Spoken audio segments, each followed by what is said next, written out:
Hey guys, welcome back to Suraj Sir GK YouTube channel. So guys, I am talking to you environment GK classes. So guys, please video को जरूर देखिएगा and video जो अच्छा लगे तो like share जरूर करें। Channel को सब्सक्राइब नहीं किया तो सूरज सर जी के चैनल को सब्सक्राइब जरूर कीजिएगा। और ये जो एनवायरमेंट यानी कि आपका जो पर्यावरण है, पर्यावरण के काफ़ी सारे क्वेश्चंस को इस वीडियो में लेकर आया हूँ। तो वीडियो अच्छी लगे तो लाइक शेयर जरूर करें।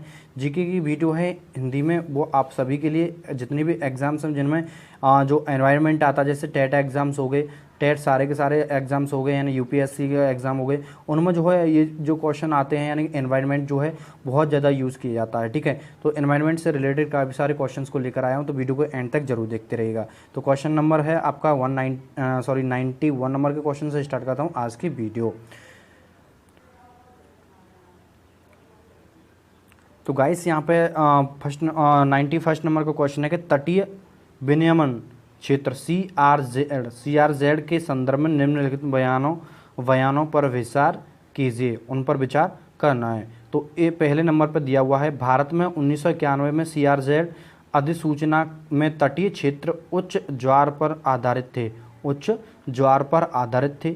दूसरा पॉइंट दिया है 2004 की स्वामीनाथन रिपोर्ट इस बात का रिव्यू करने के लिए थी कि उच्च ज्वार लाइन सर्वोच्च अभ्यास नहीं है और कम से कम सर्वोच्च अभ्यास नहीं है और सर्वोच्च अभ्यास नहीं है और कम वैज्ञानिक हैं। क्या है? कम वैज्ञानिक हैं।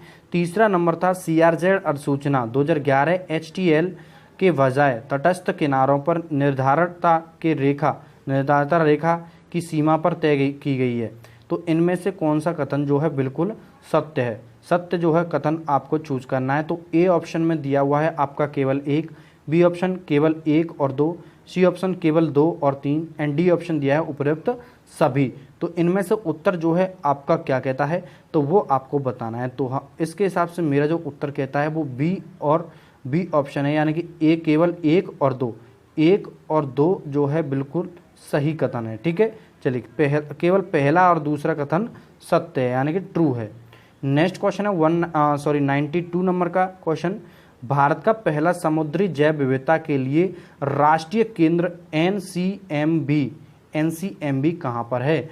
भारत का पहला समुद्री जैव विविधता के लिए राष्ट्रीय केंद्र NCB कहाँ पर है? तो ए ऑप्शन दिया है Jamnagar, B option New Delhi, C option Mumbai and D option है गांधीनगर। तो इनमें से सही ऑप्शन क्या है वो आपको बताना है। 92 नंबर का क्वेश्चन है, तो सही ऑप्शन हमारा जाता है किसके लिए? तो देख लेते हैं, हमारा सही ऑप्शन किया जाता है 0 के लिए। किसके लिए जाता है? 0 के लिए। यहाँ पर टाइपिंग मिस्टेक हो गया है, तो इस क्वेश्चन का आंसर आपको मुझे कमेंट करना है। ठीक है, तो पहला भारत का पहला समुद्री जैव विविधता के लिए राष्ट्रीय केंद्र NCBB जामनगर है। क्या है? जामनगर। दोस्तों कौन से नंबर पे आ रहा था? जामनगर आपका यानी कि 1 नंबर पे आ रहा था। तो ऑप्शन नंबर ए बिल्कुल राइट आंसर हो गया। ठीक है, जामनगर गुजरात का एक नगर है। किसका है? गुजरात राज्य का एक नगर है जामनगर। ठीक है दोस्तों, चलिए नेक्स्ट क्वेश्चन है आपका कि 93 नंबर का क्वेश्चन कि जट्रोफा कर्कश कहाँ पाए जाते हैं? जट्रोफा कर्कश जो होते हैं वो कहाँ पर पाए जाते हैं?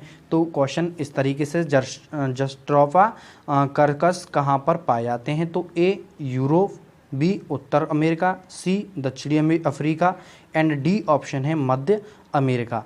तो जट्रोफा कर्कश कहाँ पर पाए जाते हैं? इनमें 4 ऑप्शनों में से आपको चूज़ करना है कि कौन सी जगह पर पाए जाते हैं। तो सही ऑप्शन जाता है हमारा किसके लिए? बिल्कुल राइट आंसर किसके लिए जाता है? मध्य अमेरिका के लिए जाता है, यानी कि हमारा जो डी ऑप्शन है मध्य अमेरिका वो बिल्कुल राइट आंसर। जट्रोफा जो हैं वो आपके जो है मध्य अमेरिका में पाए जाते हैं।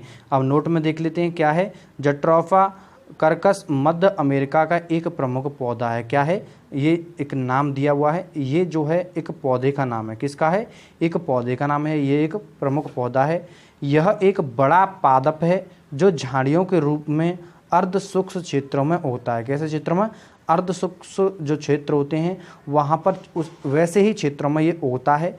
इस पादप से प्राप्त होने वाले बीजों में 25 से 30% तक तेल निकाला जाता है। 25 से 30% तक इसका तेल निकाला जाता है, तेल निकाला जा सकता है। यह तेल कार, पंखा आदि चलाने के काम आता है। किसके लिए?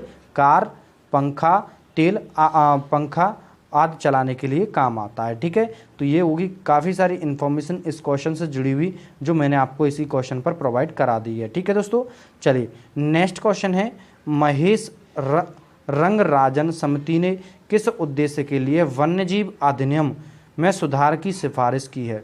महेश रंगराजन समिति ने किस उद्देश्य के लिए वन्यजीव अधिनियम में सुधार की सिफारिश की है? तो वो किसके लिए की गई है? तो ऑप्शन नंबर ए जाता है एलिफेंट रिजर्व के लिए विधायी संरक्षण देने के लिए।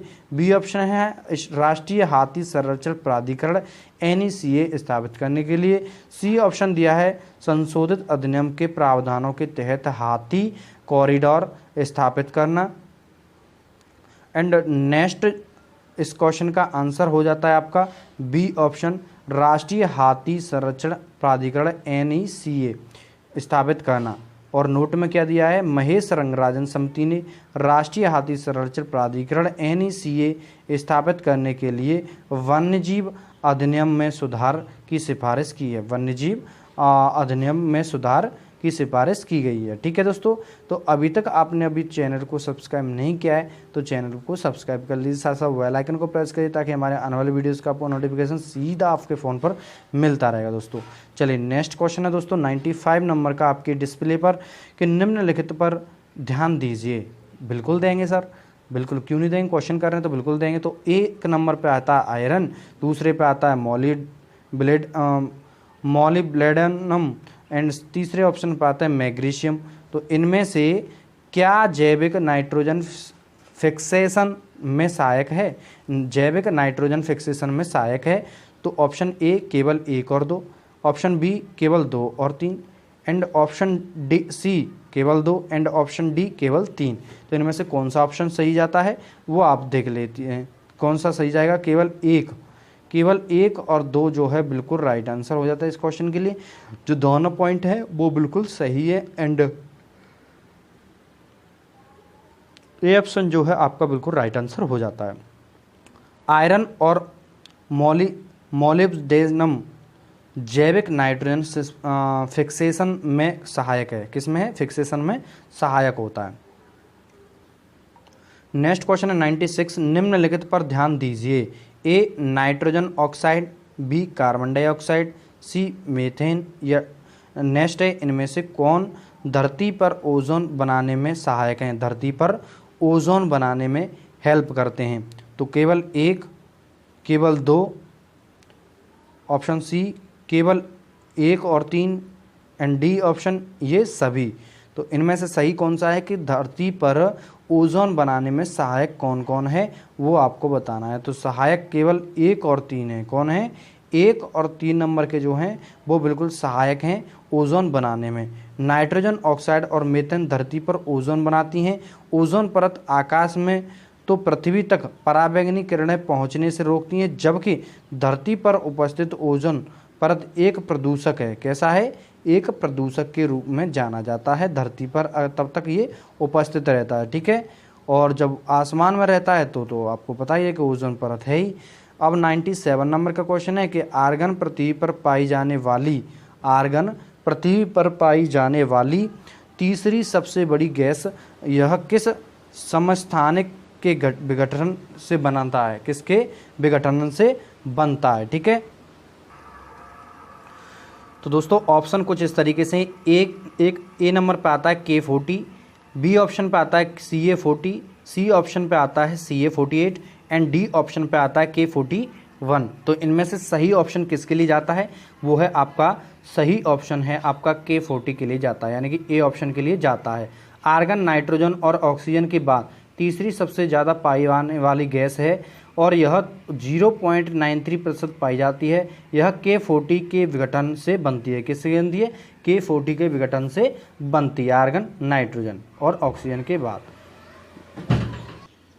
नेक्स्ट जो क्वेश्चन है आपका 98 नंबर का कि किस प्रदेश में विश्व धरोहर में शामिल टाइगर रिजर्व है?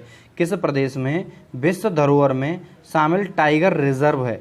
टाइगर रिजर्व की बात की जा रही है तो ऑप्शन ए जो है बिल्कुल असम है, B option Himachal Pradesh, C option Uttarakhand and D option है आपका उत्तर प्रदेश यानी कि यूपी। तो किस प्रदेश में विश्व धरोहर में शामिल टाइगर रिजर्व है वो आपको बताना है। तो कौन सा है, तो सही ऑप्शन जाता है ए यानी कि असम के लिए। किसके लिए, असम के लिए जाता है। मानस टाइगर रिजर्व असम में हिमालय की तलहटी में है और यह विश्व धरोहर में शामिल होता है। किसमें होता है, विश्व धरोहर में शामिल। ठीक है, चलिए अब आता है 199 नंबर का क्वेश्चन है कि निम्नलिखित कथनों पर ध्यान दीजिएगा। एक नंबर पे है एनटीसीए जो कि राष्ट्रीय बाघ संरक्षण प्राधिकरण एक वैधानिक निकाय है। दूसरे नंबर पे एनटीसीए की घोषणा वन्यजीव सुरक्षा अधिनियम में संशोधन के बाद हुई है।